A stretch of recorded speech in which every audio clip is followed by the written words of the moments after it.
1, 2, 3, 4.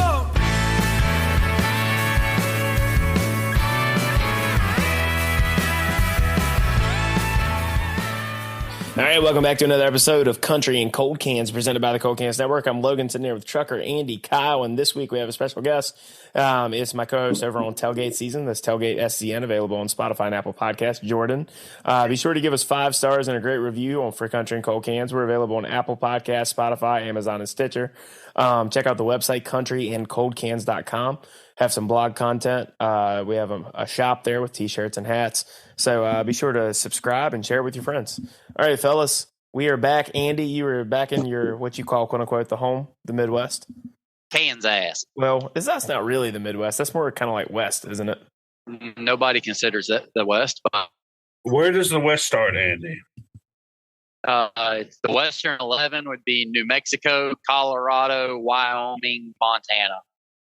So Kansas would still be considered the Midwest? But see, I asked Yes. Logan Mize in person, Andy, who is actually from Kansas, and he says that it's not really the Midwest. He's a real native. It's not. I would say it's not really the Midwest, but that's the group it's in. Why He can't we says just it's more call it? Western than Midwest. Why can't we just It's call like- it Tornado Alley? Accurate. Wizard of Oz land, or as Jordan loves to call it, his daddy, Rock Chalk Jayhawk. They It'd are, be yes. UNC in the national title. Yeah. I think that's state. Why don't we call it Bill Selfland? Big South. No, I said Bill Selfland. Oh, Bill Selfland. Yes. You can call it whatever you want, but I'm going to call it hell. Hey, He's still that's probably salty from last April. them there are fighting words for Andy. I'm not gonna lie, Andy- I forgot Kansas won the national title, so yeah, sure as I know. Which I All that paid matters attention. is North Carolina didn't win the national title. That's right. Yeah. But if you want to hear some more college hoops talk, tune in to Tailgate Season. We'll be recording tomorrow. And while you're at it, follow Jordan at Cold Cans Pick'em. If you're into sports picks, if you like money, you like sports, you need to be following him. He's got a pretty damn good record so far through multiple different sports. So follow him there. You can follow this podcast at Cold Cans Country on all platforms, on Facebook, Instagram, Twitter, the TikTok. We're available all wherever you get there. Today we're going to be going to covering the Hardy record, the Mockingbird and the Crow, that was released this past Friday. But before we get to that, we do have a little bit of news in the Cold Cans portion of Country and Cold Cans.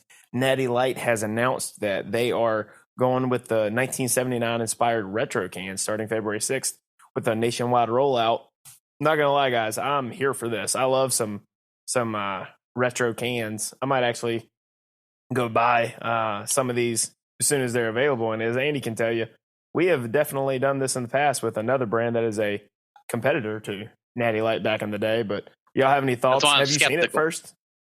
Have y'all seen the Is it Yeah. the same as the new white logo? ones I've New seen? flag. Yeah. Yes, the so- white so- ones. Yeah, I've So, seen those.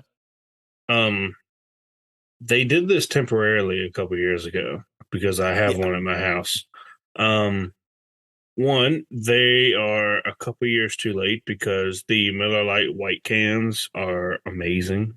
And I think they kind of missed the bandwagon here. They should have done it as soon as Miller Lite did it because Miller Lite was a huge success.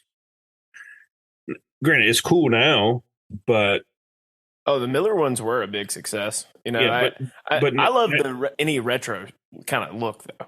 yeah, I agree. I mean, granted, the retro look way better than the current can. I'm not going to dispute that. In my opinion, they should have just kept with the American flag with the Screaming Eagle on it, just permanently. They did it for July 4th 2 or 3 years ago. It's an epic Yeah, can. It was phenomenal. Those are cool. Don't get me wrong, but there's something very Americana, very classic about the white can with the old school logo that I really like. Jordan, I'm curious to know, you like beer. You still drink beer. And, I've seen you drink some Financial Lights in the past. What are your thoughts on this announcement from Natural Light? Yeah, I didn't realize how similar they are to Miller, but they look really, really similar to the Miller Lite cans. But I'm just happy that they got away from the fatty natties and regular bottles now because that's all I drink anyway. But anything Natural Light puts out is good with me. I used to be kind of a hater of Natural Light. I'm like, oh, that's so cheap. But now, being how I have to buy my own all the time, no, I'd like the cheap beer, and I'll take Natural Light over a lot of things. I even like it over my favorite that used to be Bud Light. So now I'm more of a Natural Light guy. But I like the cans. I like the look. I think they're a clean look. And I'm I don't know why I'm saying this because everybody should know this. I'm looking forward to drinking beer, drinking the Natural Light out of the can. But it'll be good to see. Yeah, I mean, I've always been a pretty, when it comes to the domestic light beers, I've always been pretty preferential to Natty and Busch Light. Natty has definitely been something that we've indulged in the past for football games and whatnot. And like Jordan and I used to say on tailgate season, Natural Light, if you want to throw a sponsorship our way, we won't say no. No. We are big supporters and patrons of the Natty Light brand. Mm-hmm. Yeah, if there's a sponsorship, I recant what I previously said. So Kyle will tell you it's the greatest logo he's ever seen in the history of logos. That's right. Look, the old Natural Light is just all around solid. Never had a bad experience. So, I mean, granted, the white cans are cool. But when you first sent me this, I was like, it really looks like they're copying Miller Lite. The logos are, granted, that might have just been a generic 70s thing. But I'm like, yeah, the Miller Lite can was so successful, they just said, fuck the old cans. We're just going with this exclusive. Oh, I know. Yeah. But it's like 6 years later. It's like, It isn't really. I mean, this is supposed to be like, I guess technically they say mirroring because it's not an exact replica, but it's supposed to be mirroring the 1979 can from Natty. Now, when the Miller Lite can did that, Andy, I remember you and I both thought they were cool, but you also really liked the Miller Lite can that they went away from, didn't you? Yeah. Well, that thing where you poke a hole in it and it vents it. I thought that was nifty. Yeah. The Vortex bottles were cool. That was like one of the biggest marketing gimmicks that I fell for. I fell for it hard, just like the purple cans. I mean, the blue cans on Coors Lights.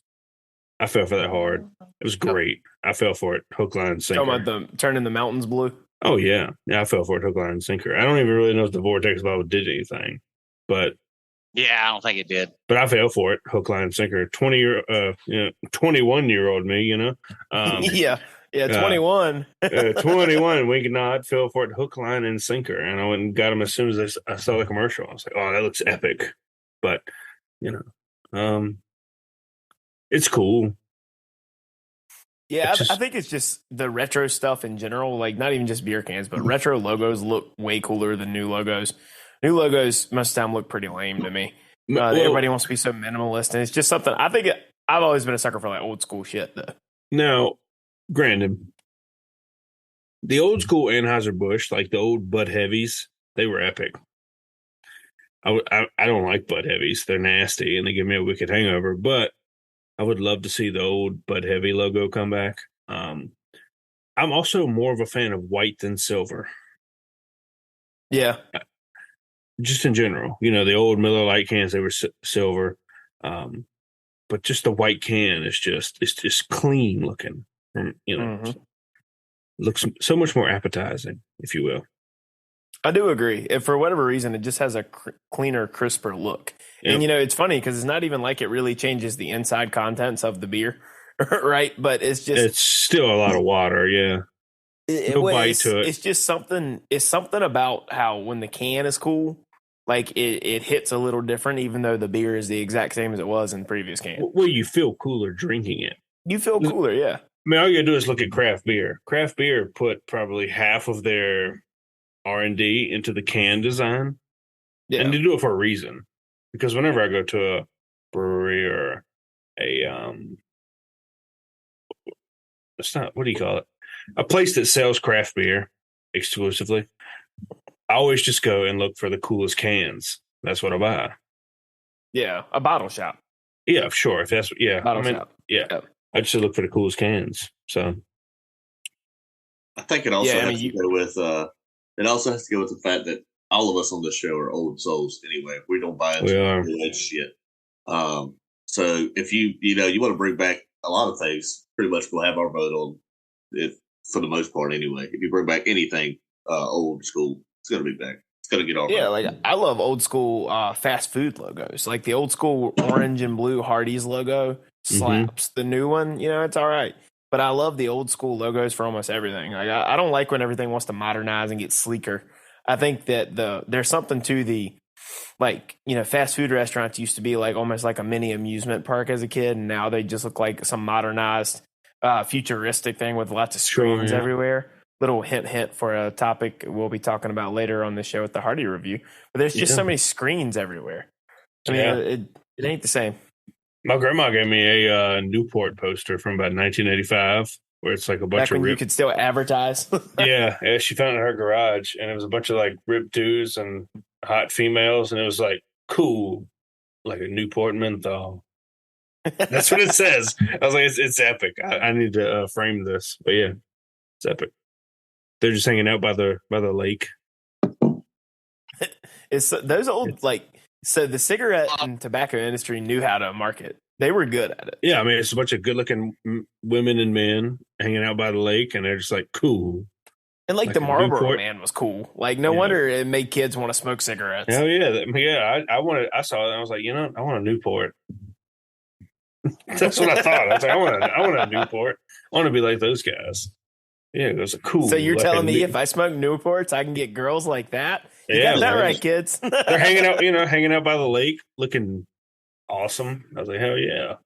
I see why so many of our parents and grandparents are addicted to cigarettes. So you see the advertisements, you're like, so cigarettes are good for you. yeah. So it was from about 1985. It's dope.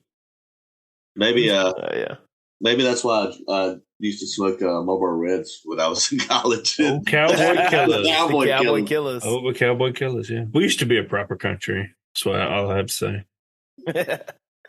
Well, here's our obligatory thing when anytime people like to freak out about cigarette talk. Yes, we know smoking is bad. We are not advocating people smoking. All right, next topic. We're going to get a label. Yeah. I mean, you know how it is these days. Like, smoking is bad for you. We don't encourage it. Kids definitely shouldn't do it. We do Zins around here. We don't do smokes. That's right. No tobacco. Please sponsor us. So let's talk about the Hardy record. So Hardy had announced a while back that he was releasing a new, what is actually a double album called The Mockingbird and the Crow, and how that all came about. I had read something in an article over the last couple of days saying that he basically had his country album, as they say in the industry, in the can. So it was ready to roll, ready to basically be released out to the public. And then him and a couple of his co-writers were like, for some reason, wanting to write a rock song, and they talked him into writing a rock song, and that's where The Mockingbird and the Crow came out of that session. So then they ended up, continuing down that path, and voila, you fast forward to last Friday, we get a double album where 17 tracks. First half of the album is country. Second half of the album is rock. And then the middle song, The Mockingbird and the Crow, which we've talked about on a previous episode, starts off as a country song and then turns into a rock song midway through and finishes out and gets you into the second part. So the first half of the record's in all lowercase, indicating the country half. Second half is all uppercase, indicating the rock half. So let's kind of throw it around and give our general thoughts about the album as a whole on the country half. So, Andy, why don't we start with you? What did you think about, I guess let's call it the Mockingbird half? I thought it was going to be more country, considering there was a rock half to it. So that was a little surprising, not complaining about it, but I did expect it to be more country than what it is. You mean sonically? Yeah. I can see that. I think this is more along the lines of what his sound has been in mainstream country anyways. I agree. I think probably the countryest moment definitely was Here Lies Country Music, but it was definitely a little bit more mainstream, more modern country that, Hardy's been doing for a while anyway. So I guess that was his version of the country. Kyle, what did you think about overall about the Mockingbird half? Well, I would throw Happy into the more country vein. That song's phenomenal. The rock part I have to say that. Well, we were talking about the country part. Okay, well, so I don't. Okay, we'll stick to the country part. Obviously, we've covered "Wait in the Truck." It is what it is. Here Lies Country Music. It's chef's kiss, as I've said. I would say it's fine. I don't really like the Red song. It's kind of a played out trope in country music. Letters in red, blah blah blah. The country part is underwhelming. The rock part is phenomenal, in my opinion. I actually had the very opposite take on that. Same. I did too. I thought that in terms of not in terms of the sonics of it, because don't get me wrong, the rock part, gets your blood pumping, right? And it's just that type of music. It's more of that. It's not really just one distinct style, but it is very 2000s rock. But we'll get into that a little bit more in a minute. But the country part, metal. I thought some of it is straight up metal. Yeah, it's almost metal. I mean, but the country part I thought it was the better from a songwriting perspective was the better written songs. Overall, were in the first half. Oh, I 100% agree with that. Yeah, Happy is a phenomenal song. It's my favorite song on the record. I think Happy is arguably the best song on the album. This was the one song he wrote by himself. He didn't co-write this one with anybody. And Hardy is a fantastic songwriter that he's very versatile. He can write the radio hit, the radio song. But he also can write some of the more he's very good with intertwining his wordplay. And and in this song in particular, because I'm glad you brought that up, because I actually had something pulled up on that. The very first verse, just sitting there talking about using the emotion of happy, but giving it like a personification, like it's a person. I like that idea. And then at the very beginning where he's like, dollar bills, gold and pearls ain't never been his style. Because, money and things don't bring happiness. So it's there's the personification there. Then it's and happy's always by your side, never not willing to provide. But if you abuse him for the night, he don't show up for a while. That's the best verse of the song. It is. It's like you said, chef's kiss. Yes, that one verse is what vibed me to the whole song the entire time. I was like, oh yes, because the way I looked at it is, I looked at it from a male perspective. There's a lot of dudes that will go out of their way to do a lot of things for people, but the moment you cross that bridge and they think that they're being taken advantage of or not respected, they're just like, fuck this, I'm out. And that one verse is the exact encapsulation of that feeling.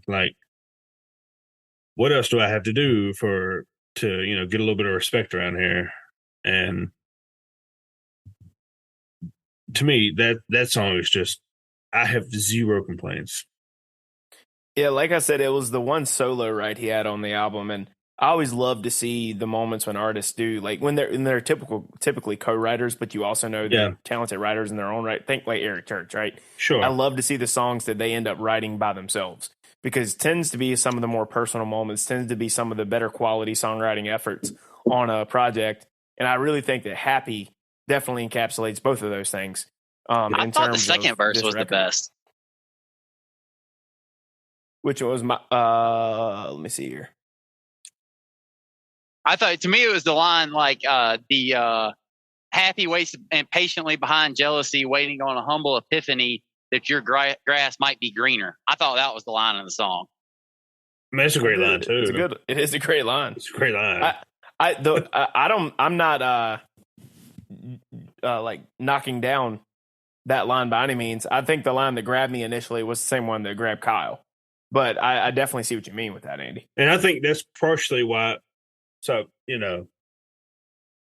people always say, the Bill of Rights are written in order for a certain reason. I think he put that verse in that order for a reason. He knew there was a hook, and he threw it out early. And me being the dumb fish, bit on it immediately. Yeah, I did too. Yeah, bit on it immediately. But so. I'm with Kyle on it too.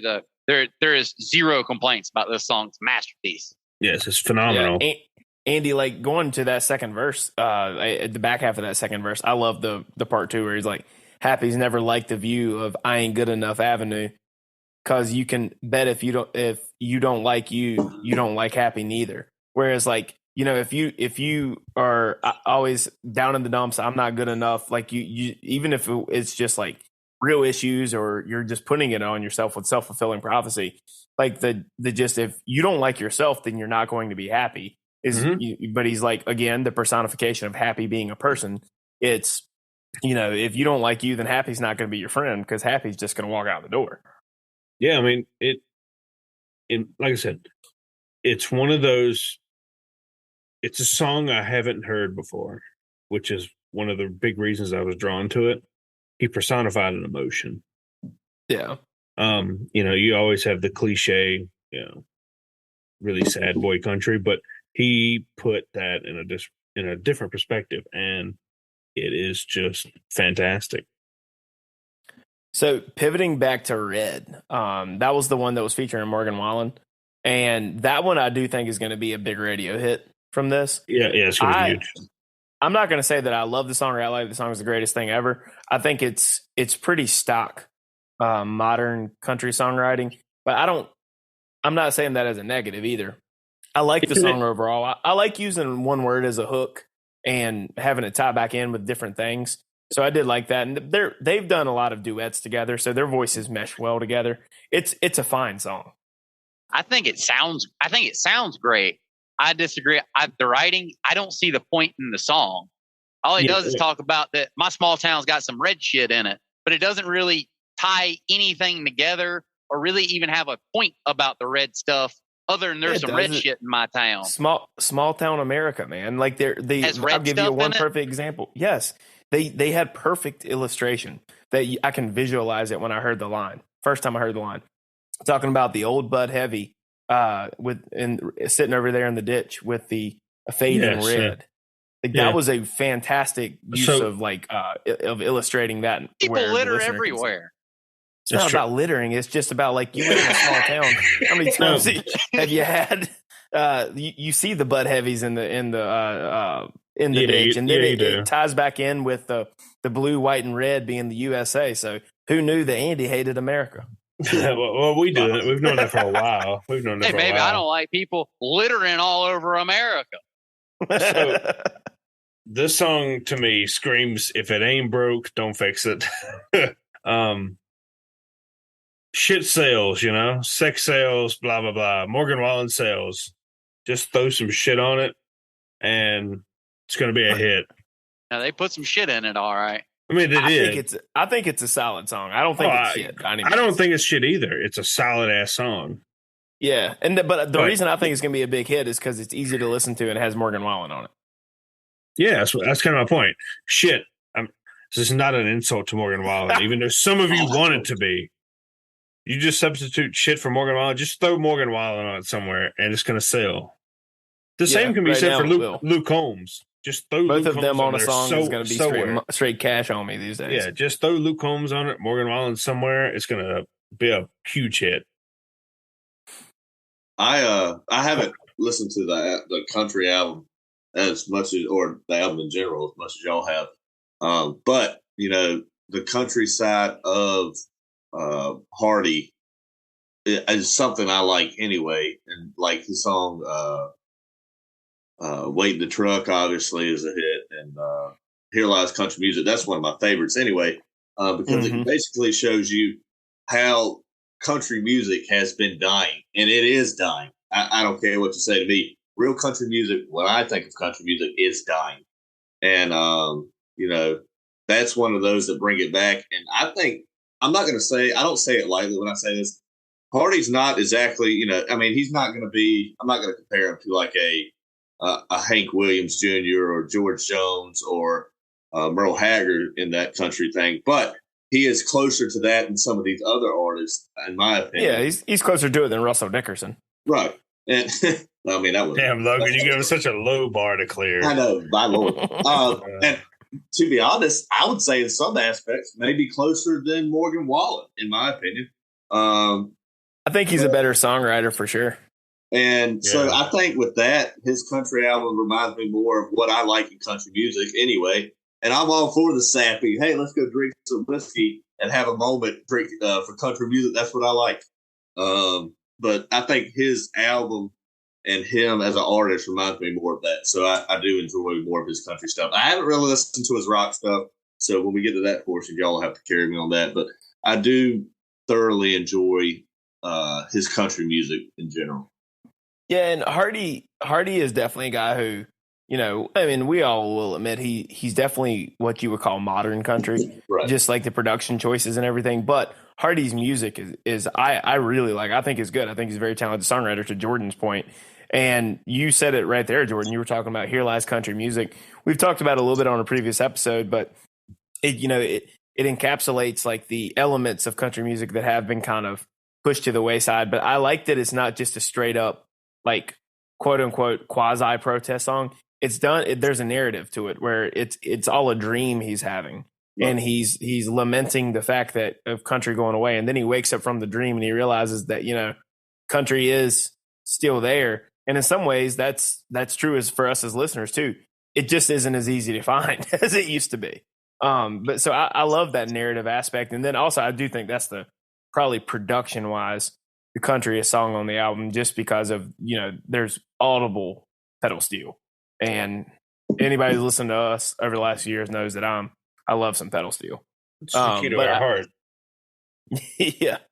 So Drink One for me is one I wanted to bring up because he's confirmed this in the last couple of days on some interviews that this is the answer to the Give Heaven Some Hell from the 2020 release, A Rock, where this is from the narrative of the friend. Like, so that song was all just a story. It wasn't like based on a real person that he knew. But he said this song is like from the perspective of the deceased friend, but his friend from heaven looking down at his boys and saying, hey, next time you stop at the 7-Eleven, make sure you pick up some extra, because I hate to tell you, but there ain't no beer in heaven, so drink one for me. So it's like it's an interesting tie-in there. So I didn't know that was the case. What I actually thought this song was referencing was the song previous in the album, which was he was the one that is either died in prison or I always thought. So I thought it was a callback to a previous song, the song previous in the album, Waiting the Truck. Just the pure placement of it in the album. Being that if you watch the music video for Waiting the Truck, obviously Hardy's in prison. And, even references he's been there for 60 months, I think. And Lenny comes to visit him, blah, blah, blah. So that's what I actually thought that was. Either he had, hypothetically passed away in prison, or was referencing just the life in the penitentiary. But since you had said that he had actually confirmed that it's Give Heaven Some Hell, which is a great song as well. That was actually what I first heard. I was like, And the only reason I thought that was just pure placement in the album. I thought the same thing Logan did. All right, I think it's pretty. This is pretty towards the top on the album. I think I like that he did the other side of a previous hit song. I like the idea of doing that. I like the line where he's I'd be there if I didn't have somewhere to be. I thought that was probably my favorite line of that song. That's a great song. I have no complaints on the song. Hey, let's go back to this though. If there's no beer in heaven, oh boy. There's not beer. Jesus obviously turns the water into wine, so you're good to go. Jordan's like, oh man. You just have to acquire a wine taste, obviously. To be honest with me, if it's got alcohol and it's going to get me fucked up, I can pretty much drink anything. But I prefer beer. There was no beer. There was no beer when Jesus was coming along, so you got to take that in consideration.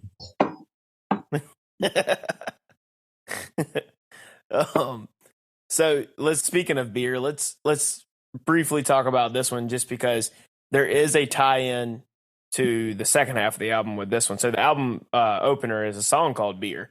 That this one has grown on me.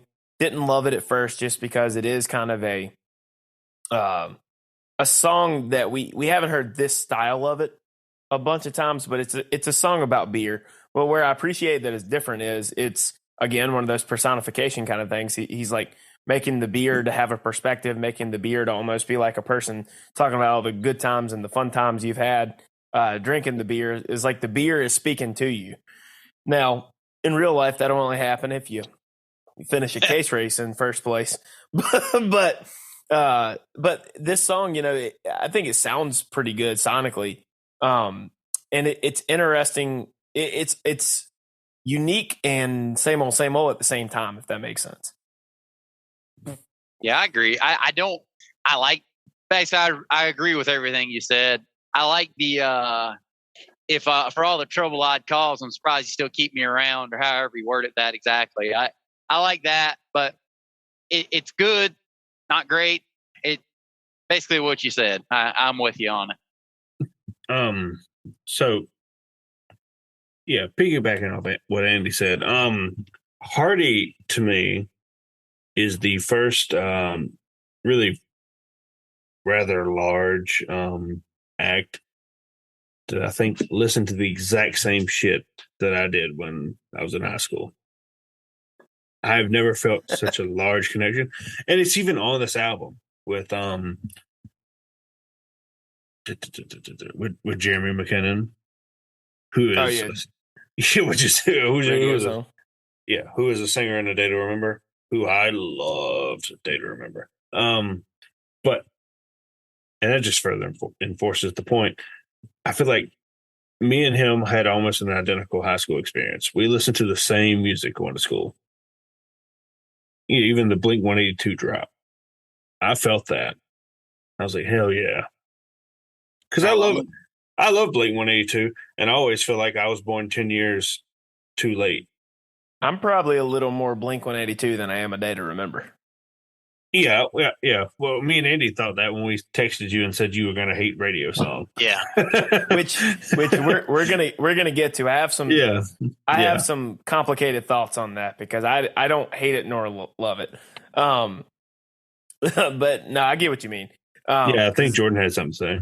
Yeah, Kyle, I was going to say, I remember you jamming out to Party in the USA by Miley Cyrus in high school, but okay. I did. I actually went to a Miley Cyrus concert. Yeah.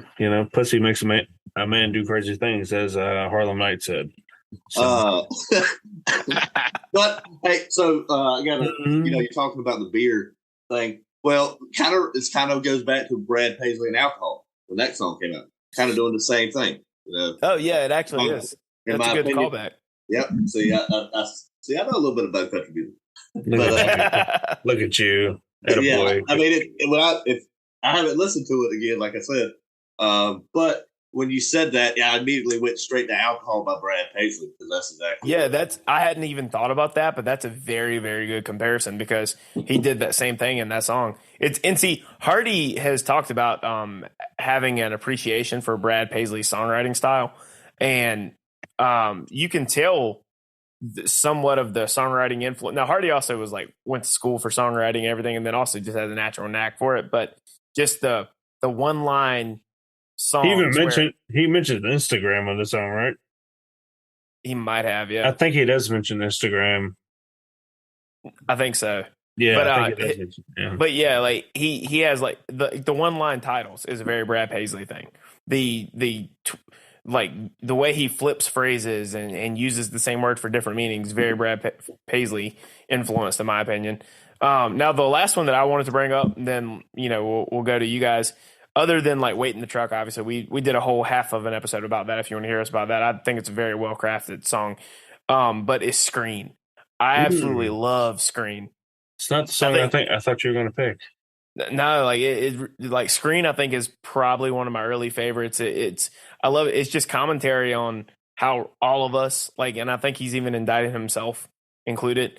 Just needs to put the screens and the technology down sometimes to enjoy the little things in life, see the beauty in life, because it's something that society that we've lost that previous generations had because we're constantly on our phones. We're constantly watching TV. We're on our laptops. I mean, and hell, as we're recording this podcast, I'm sitting here with my notes on my phone talking to you guys over Zoom on my computer with Duke and Virginia Tech in the background on the TV. So I'm looking at 3 fucking screens right now.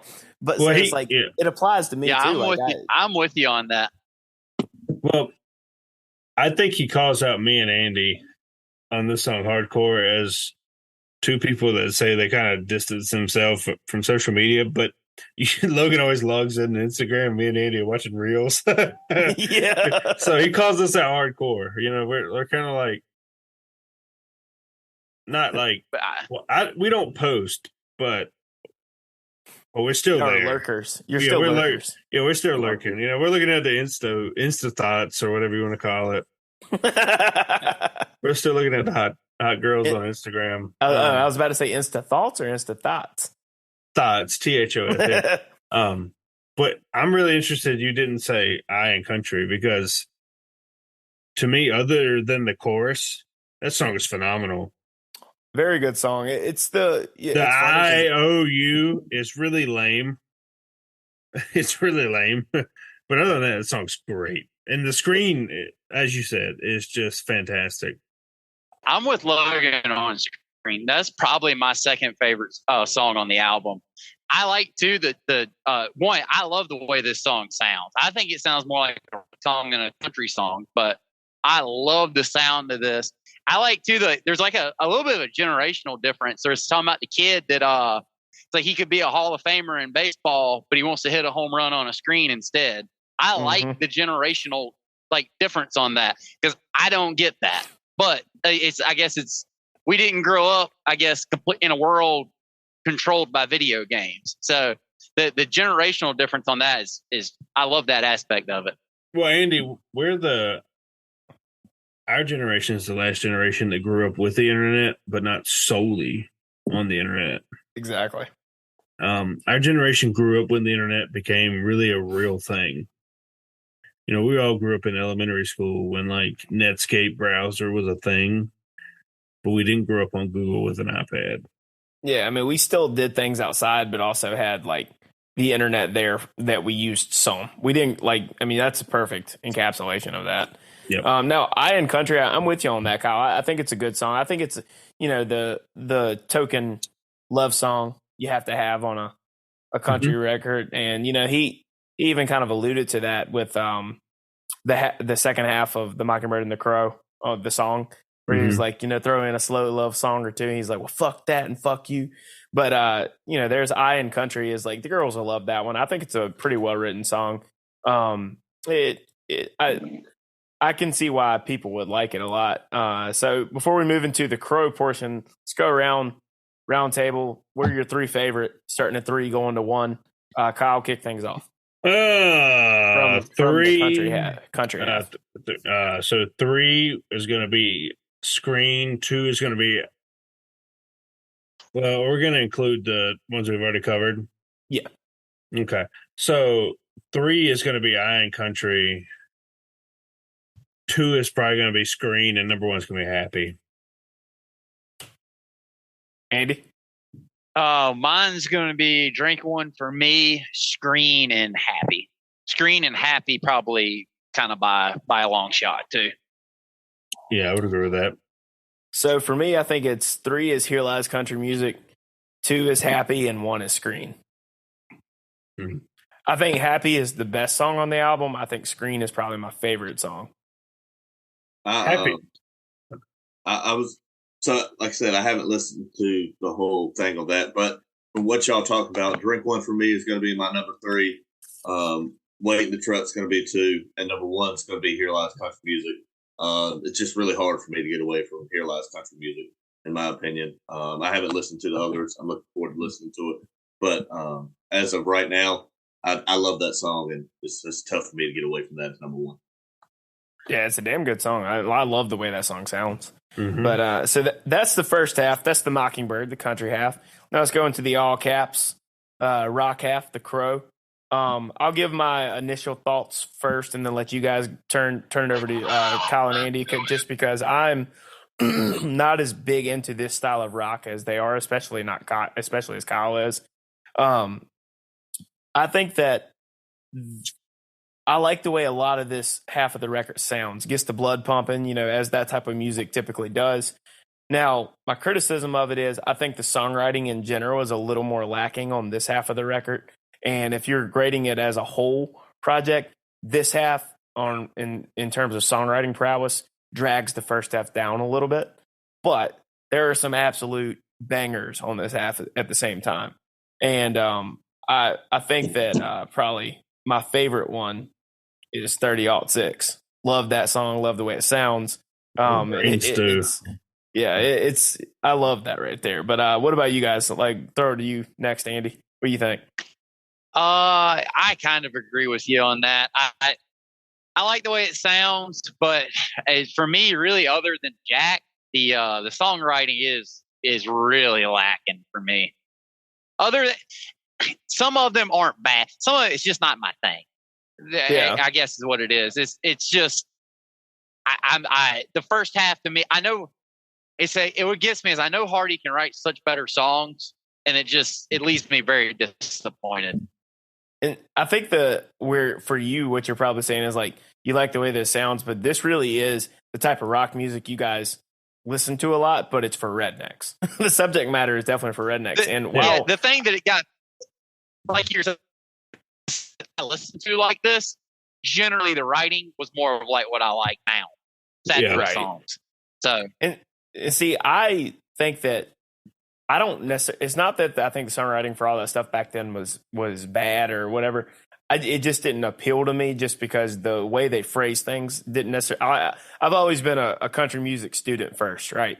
So like because of that, even though I don't think the songwriting is as good on the second half of this record, I think I'm more inclined to listen to this type of music with Hardy's version than I am that stuff you guys used to listen to. If that makes sense. But Kyle, what about you?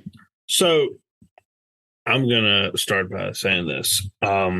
3 to 4 of these songs shouldn't be rock songs. Agree. I Ain't in the Country No More, Truck Bed, and probably even the Redneck song would do perfectly fine being a country song. I think you're way off. I Ain't in the Country No More. Way off. There's a breakdown, and I Ain't in the Country No More. Yeah, and Truck Bed is way more pop than country. What the fuck are you talking about? Yeah, what the fuck? I don't even heard it. So Truck Bed doesn't belong solely in the aspects of how he has themed the album. Right. Truck Bed does not belong in the rock section. I can give you that one. Okay. I Ain't in the Country No More. It has a wicked breakdown, but I just don't. And this is partially themed on Logan's point. It doesn't really vibe with the rock sound. The lyrics of it don't really vibe with the rock sound that he's trying to do. Granted, it's a great song, and I love the breakdown. It is phenomenal. I would agree. I see what you're saying, but it just doesn't. It doesn't really vibe. I don't think the lyrics of any of this have vibe with the sound, aside from a couple. If you want it to be what you listen to in the 2000s, it's not going to. No. But he was going to make redneck music in that styling. Well, no. My point is, especially the redneck song, if you want to just vibe with something that I think is disappearing, I think Andy would agree with this. The sound of the latter part of this album doesn't really exist anymore. I mean, he brought Jeremy McKinnon in, who is the screamer and singer from Day to Remember, who I love. They're probably my third favorite band of all time. You know, number one, of course, being Stained. Number two, Alter Bridge. And number three, probably being Day to Remember. But he brought him in, which is just amazing. As soon as I heard that song, I was like, oh, there it is. And he even threw some Green Day in there, as you said, Andy, on 30-06. Love that. Yeah, Green Day riff. I mean, that just screams 2000s rock. But if I'm just mindlessly listening, I have no complaints because I don't listen to redneck rock, you know? A lot of Stain, Green Day, A Day to Remember, the songs aren't about kill shit till I die, you know? That's my major complaint. I ain't gonna lie, I love Kill Shit Till I Die. Oh, I love it too. But just the general. I found myself, I'm not into that kind of music at all, and I found myself driving down the road going, Kill Shit Till I. But so if I'm gonna knock it on any way, it's on that sole reason, I've never been hunting a day in my life, and I'm like, fuck yeah. The lyrics just don't go with the music, and that's why I think Redneck Song, I Ain't in the Country No More, and Truck Bed could easily be put in the lowercase category. The Redneck Song sounds like an Earl Dibble song. Yeah, the Redneck Song, honestly, is a watered down version of Country as Hell that he's already released. Yes, it is. I think it's not that it's a bad song if you're trying to do that type of song where it's a sing along, you're not being 100% serious with it, but he's already done that and he's done it better. Yes, I agree. And I Ain't in the Country No More. I mean, if you just read the lyrics, it sounds like a country song, and you put it to rock lyrics with a wicked. I love the chorus of that song. Oh, it's fantastic. I love that chorus. And that's my sound. And you put it to a breakdown. So I'm not mad at him that he did it. It's just I don't really know if it works. Granted, it does work because I jammed to it all day today. Just being consistent for consistency's sake. I don't know if it works. The song that I've probably played the most from the entire record, first half and second half, is 30-06. Love that. I love the pop punk leaning sound to it. I love it's one of the, it is redneck talk, but I for some reason relate to it, even though I've never owned a 30-06, never been hunting, but it's just like, I love the story to it of, jokes on her. She stole my gun, but I got plenty more. I heard this song is very entertaining. I heard this song is basically it's revenge porn for hunters. Yeah. So it's like, Logan, you know what? Joke's on you, bitch. I got another gun. So, Logan, when you told me I had to write Song of the Week this week, I have been writing it, but I haven't finished it. I need to finish it. But I have it in my notes on this song of how I am just a massive hypocrite, because if Brantley Gilbert sang the same song, I would roast it until, the cows came home. Yeah. But just the fact that Hardy sang it, I'm a fan of it. And because, look, I'm going to be honest with you. Most of his rock stuff is the exact same rock. All of his influences are the same influences that I love. But he does it in a way that's about one key different than Brantley Gilbert. And Brantley Gilbert sings music for people to jack off to their John Deere tractor after they get off of it. Well, Brantley Gilbert, I don't think he does. He sings. I don't think he's a bad dude, but I heard somebody that was like a parody page today encapsulate Brantley. They said, I heard Brantley Gilbert's going on tour with Nickelback. I'm out. I don't need to listen to two acts that sound like when they sing they're trying to pinch a turd off. Look, Brantley Gilbert sings music, and it's only because I've been poisoned with the people that I know to listen to Brantley Gilbert. They jack off to their John Deere tractor when they get off of it. Hey, I listen to Brantley Gilbert, and I don't have a tractor. I think that he tends to appeal to people who think they're Billy Badass, is what you're getting at. I don't think I'm Billy Badass. Jordan, if I had to guess, you probably listened to 3 songs by Brantley Gilbert. Yeah, you're right. It's not really. I'm not like, oh shit, Brantley Gilbert has a new album. Yeah, it's 3. Yeah, 3 songs. Yeah. It's the same 3 songs. Yeah, but I know the people. I'm not going to name them because they might probably listen to this podcast. But yeah, I mean the same 3 people that are like, oh hell yeah! When he did the national anthem 2 or 3 years ago at the Super Bowl, I was like, there's 2/3 of Middle America in Kansas, Andy. That we're just like, oh yeah, Brantley Gilbert doing the national anthem. Oh, South Park, meme. And I'm like, oh god. Oh, god. So let's pivot to radio song. So what were y'all thinking my thoughts were going to be? You were going to absolutely hate this shit. Yeah, you're absolutely going to hate this shit. But there was lots of screaming on this second half of this album. Not like this. Logan won't even listen to Slipknot because he calls it devil music. I'm sorry, I don't listen to devil worship and music. None of them devil worship. You know, Oh, they actually please! I've heard some lyrics that they're basically saying "Heil Satan" half the time. not Heil Hitler. Okay, yeah. No, they actually did stop a concert because a guy was having a heart attack in the mosh pit. So you know, they're good people. Oh man, they let the EMS do their job. Now let's get back to our lyrics about the devil. So, the song's fantastic, only because I'm a massive hypocrite. The country Hey, lyrics, at least you said it. We didn't say it. You said it. the country lyrics don't go with Jeremy McKinnon screaming at all, but it's in its own way, it's just fantastic. I think it's clever. I think the song idea is clever. Oh, it is, Matt. Yeah, I mean, you know, It's a big grown middle on finger. me. It's a middle finger to radio country. It's yeah, but the irony of that is like he is the biggest songwriter in Nashville right now who's written a lot of radio country. So I appreciate the self-awareness that he's saying here. Now, the one line in it that I didn't agree with about radio country and about the suits, quote unquote, is saying that if you don't put steel in it, they won't play your shit. That's just not true. If they more or less likely to play it if you do. Oh, shit. Virginia Tech, fuck them.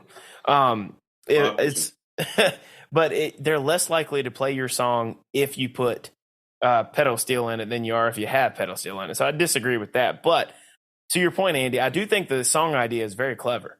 Like the part of the chorus is just like it's very melodic, like pop country that sounds like every other song. He name trucks a truck, a Yeti. You know, just saying, oh, beer. Like the whoa things, like the beer, the girl, you rhyme it with world.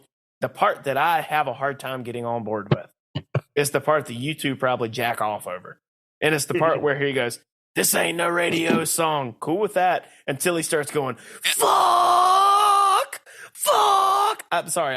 That part lost me because I'm not into that kind of music. I have a question for you. I understand why. What obscenities would you have liked him to scream? Yeah, there's a lot of obscenities you can't say on the obscenities you can't say on the radio. What would you have liked him to went for? No, like I said, I understand why it's there. I'm not saying that he should have replaced it. It makes sense in the context of the song. But is this going to be a song that Logan puts on his playlist and jams out to? The answer we all know is no. But like I said, this is why when you said that I was going to hate it, I was like, you're actually wrong on that. I don't hate it. I don't really dislike it. I just severely dislike it. I don't love it though. It's kind of just like whatever to me. But I understand and I appreciate what he's getting at because I do see that aspect of it. So I'm just not a guy that's gonna be rolling down the road going fuck. It's just not me. I might have winked off to the song 2 or 3 times. No.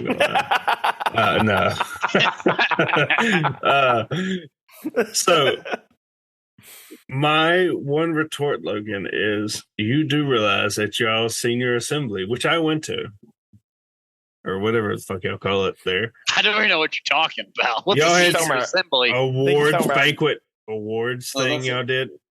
I don't even remember. Shows how long I've been dating the same chick. TJ Mark played a song that Jeremy McKinnon wrote on the fucking guitar. Okay. He played Downfall of Saul, which is a weird ass song. Yeah. So you can't really hate too much because, you know, it was in y'all's graduation. All right. You can't hate too much. You can't hate too much. He played a song on guitar at our graduation. Yes, it was. I don't remember that at all. No, it wasn't y'all's. It wasn't graduation. It was no, it was not y'all's graduation. Oh, you were asleep. It's only 40 of you. Granted, y'all's graduation dragged on for years, and all I want to do is go to Myrtle Beach. I was sitting there, yeah, just in Lavish and Jordan in the parking lot. Y'all done yet? Yeah, because they were riding with me. No, it was whatever the fuck y'all do where it's your school. Talking about the award ceremony? That might have been what it was, yeah. And TJ was like, oh, yeah, I'm gonna sing a song. And I was like, oh, God damn. An award ceremony? We did every year, but this is getting really off track. Yeah, I mean, but he sang a Day to Remember song, so that's cool, I guess. If it, you can't really hate on it if it makes a private school awards ceremony song. Same guy. I'm Can't not hate on hating. too much. I'm not Can't hate hating too on it. much. He, by the way, he was a co-writer on this song with Hardy. By the way, Kyle, but I'm not hating on it. I've said I understand what he's getting at. I appreciate that aspect of it. It's just not going to be something that I get hype about. You know, just two things can exist at the same time. Now, when you were listening to A Day to Remember, I was listening to Dierks Bentley's first 3 albums in high school. That's what my learning was as a kid. That's true. Was Alan Jackson, Dierks Bentley, like that was the stuff that I was a big Kenny Chesney fan too. Like that was the stuff I listened to. Now, this is the same guy that you want to talk about devil worshiping music. Wrote a song says, "While I walk on water, we've got boats." He wrote that song. See, again, devil worshiping music. I'm out on that. He did write them, and he did write that song, and it was on a album in 2012 when we graduated. But yeah, Kyle's just it was on the same album. It was on the same album. Yeah. Why walk on water when we have boats? He wrote that song. That's why we called him Random Fat Kyle. Yeah, Random Fat Kyle tonight. Giving us all the random facts he can think of about A Day to Remember is Jeremy McKinnon, whatever his name is. Well, I was just more impressed that Hardy actually knew him. I mean, what did you think? He's name dropped A Day to Remember in a lot of interviews. It's like, I don't watch interviews. Fair. Yeah. Most of the stuff I watch on YouTube is like not safe for work, you know. It's like Karen fights and fight compilations. So what are your top 3 favorite from this half of the record from The Crow? Kyle, I'll start with you. 3, go to 1.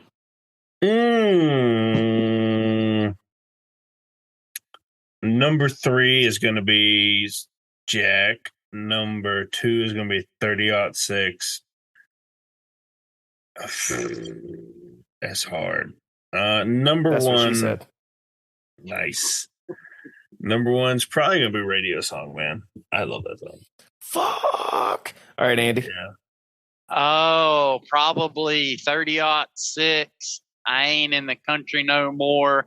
And by 300 miles, Jack at number 1. Yeah, you do love Jack. It's not even a comparison. Jack is just basically 1 through 3. I like it. It's so much better. So I'm assuming we can't include the Mockingbird and the Crow because it's a half and half song. So working on that, I give it to you. Yeah, working on that as something. Well, okay, if that's the case, then I'll give it to you. Then I'm going to say probably Truck Bed 3. The Mockingbird and I gotta redo mine. I forgot about Truck Bed. It's I Ain't in the Country No More. 100 miles Truck Bed. 100 miles Jack. All right, so for me it's Truck Bed 3, The Mockingbird and the Crow 2, and then by a long shot 30-06 1, with a honorable mention going out to Kill Shit Till I Die. So how did Jack not make your list? I don't understand.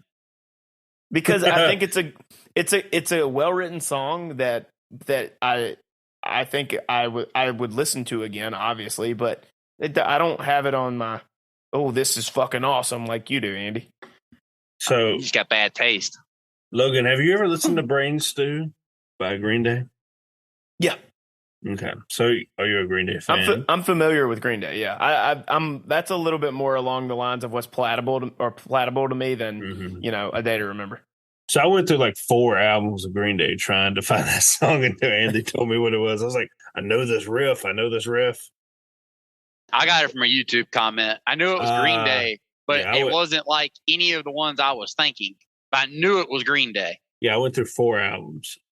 And I was like, where in the fuck is this song? I cannot find it. It's bothering me. And then you told me. I was like, yeah, that's it. So. All right. Well, as we like to say, if you look in the descriptions of this episode on any of our platforms, we're available. And there's a link that says click here to leave us a voicemail. Let us know what you think is your favorite song. What were your thoughts on the country half, the rock half? We'd love to hear from you. Let us know, if that Logan's wrong. I was going to say if Kyle is on the right path here with his radio song rant he put us on. We'd love to hear from you on that. But, for this episode of Country and Gold Cans, be sure to give us 5 stars and a great review. I'm Logan, sitting here with Trucker Andy, Kyle, and, over from the sister pod Tailgate Season, Tailgate SCN, Jordan. Follow him at Cold Cans Pick'em. See you next time. Take care, guys, and